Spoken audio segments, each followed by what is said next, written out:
Elections just around the corner, and each party is busy offering as many freebies as they possibly can. Now, in the past, the Prime Minister has described this culture of freebies as being nothing else but a Rewdi culture. आजकल हमारे देश में मुफ्त की रेवड़ी बांटकर vote बटोरने का कल्चर लाने की भरसक कोशिश हो रही है। ये रेवड़ी कल्चर देश के विकास के लिए बहुत घातक है।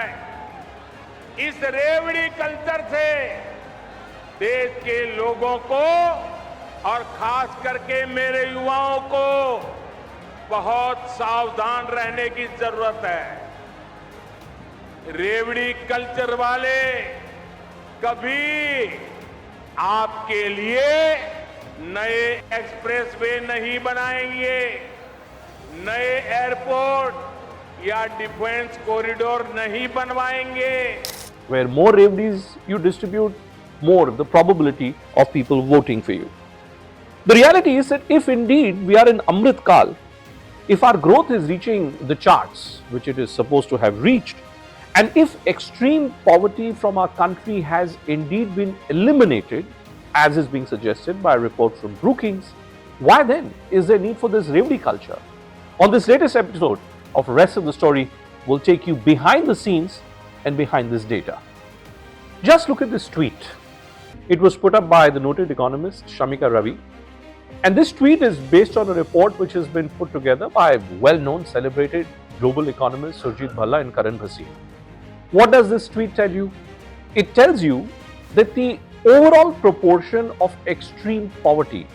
Now, from the time when this report came into public domain, it started being shared widely by all top cabinet ministers, by all top policymakers, and a general consensus was attempted to be arrived at that the last 10 years of Modi Sarkar are chiefly responsible for removal of this extreme poverty level.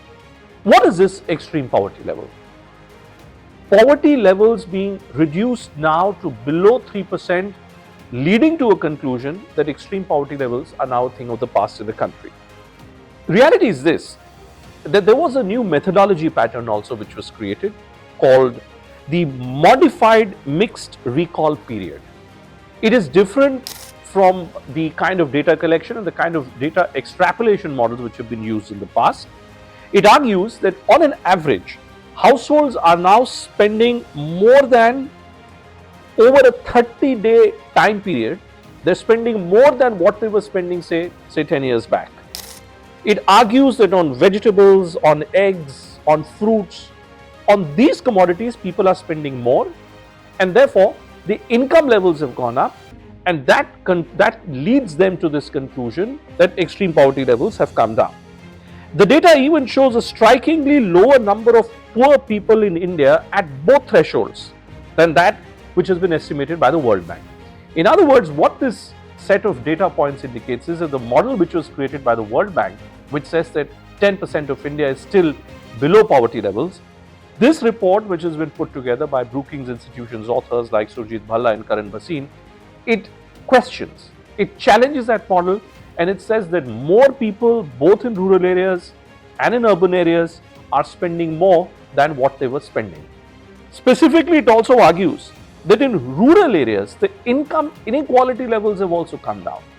Now, just imagine if the whole notion that we've been seeing, all the wedding videos which you and I have been seeing of Mukesh Ambani's son's pre-wedding celebrations, of the kind of necklaces which have been worn by the glitterati. The arguments that were being made was that the people who were wearing these jewelry sets, the cost of the jewelry set was almost equivalent to the GDP of some countries. Now, reality is, who would not want that kind of richness? Remember the famous phrase, your tax dollars at work? Now, those tax dollars are always deployed to the best possible usage in collaboration with the private sector. In our country too, two things have always held sway. Big money is always considered to be money which is being accumulated by a bunch of crooks. That's why this businessman has accumulated the kind of wealth that he or she may have accumulated. Some amount of freebies, despite this massive public infrastructure, despite this massive growth that we're seeing in the corporate sector, some amount of freebies still, it seems, are par for the course in our country when it comes to elections. Why? There was a time, in the southern states like Tamil Nadu, for instance, where before elections you could have asked for, let's say, a juicer set, a mixer set, a jewelry set. Then it became a question of giving marriage allowances, gold allowances. It just kept on going and going, and that's why we have this Dravidian political model which is in front of us, a Dravidian political party-based ecosystem which is there in front of us. Look around yourself now, folks. From state assembly polls to national polls, there is always something or the other which the common voter can get as a freebie, or as some say, a social welfare step, meant only to augment your existing sources of income. Someone's work is what makes it possible for the powers that be to make these kind of grand plans. Typically, that someone is the great Indian, much maligned corporate class. It has to tackle strict compliances. In some cases, as we've seen now, increasingly it has to face up to agencies like the CBI, like the Enforcement Directorate, but still it has to do its job.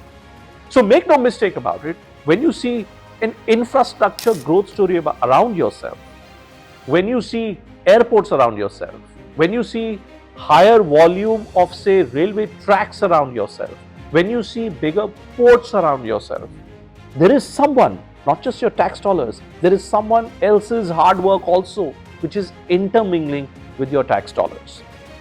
Look at the numbers.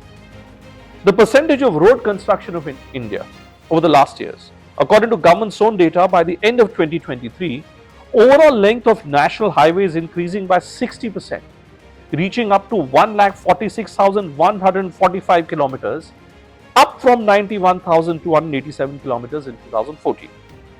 In a nutshell, the aim is to have 1.8 lakh kilometers of highways and 1.2 lakh kilometers of rail tracks by 2025. The government, the citizens, the corporate sector, everybody comes together. However, now let me put the political prism on the story of this massive infrastructure growth. Just look at these videos. Just look at the statements which are being made by the leader of the grand old political party in our country. भाई और बहनों, अदानी जी और मोदी जी एक हैं और देश का पूरा धन एक व्यक्ति के हाथ में जा रहा है। Airport, ports, defence, infrastructure, storage, agricultural storage, सेब, हिमाचल प्रदेश में सेब, कश्मीर में सेब, पूरा का पूरा धन एक व्यक्ति के हाथ में जा रहा है। There have been several press conferences too, which have been held to bolster the kind of arguments which are being made by Rahul Gandhi in these videos.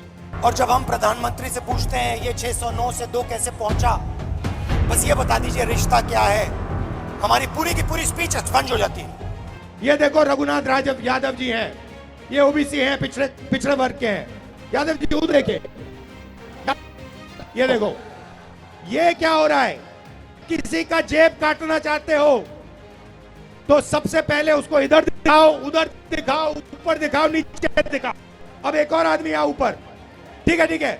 अब ये देखो, ये अब इनकी जेब काटेगा, ठीक है भैया। यादव जी आप उधर देखो, भैया आप इसके जेब में हाथ डालो, जेब में, ये देखो ये जेब काट रहा है, इसका नाम अदानी। भैया तीसरा आ जाओ ऊपर। अच्छा भैया इसको एक डंडा दो, और ये डंडा दिया, अच्छा डंडे को हाथ में उठा। ये हमें, ये मोदी जी, अदानी जी, अमित शाह जी, ये सीबीआई, ईडी, इनकम टैक्स, ये उसका डंडा है। अगर किसी ने कोशिश की तो डंडा मारे। I ask you, if indeed it's a straight question of a political party in power taking your money and putting that money in the pocket of a corporate entity and then taking that money back, how would you have gotten the kind of infrastructure growth which we are clearly enjoying? How is it that the kind of targets which have been set for 2025, how would they have been set up if all this money was only, say, between the government, which is the government of the day, and a particular corporate entity, which in this case happens to be the Adani entity? My view is this: Rahul Gandhi is not understanding the crux of the reason why in states where the level of ambition is the highest, why is the Congress becoming a bits and pieces play?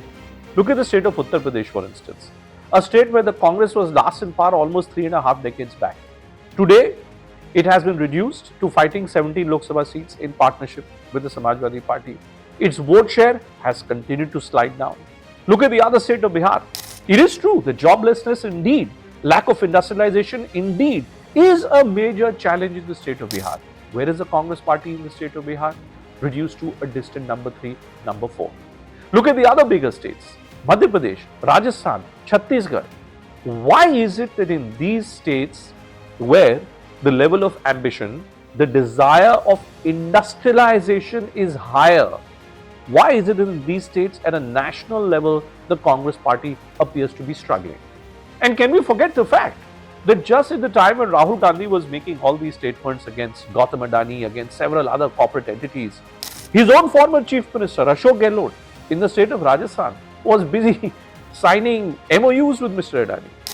The newly elected government of Telangana, Rewdi Reddy, one day he's having a cup of tea, breakfast with Mr. Adani's son Karan, signing of MOUs. The next day, he's going to the extent of praising the Prime Minister as well.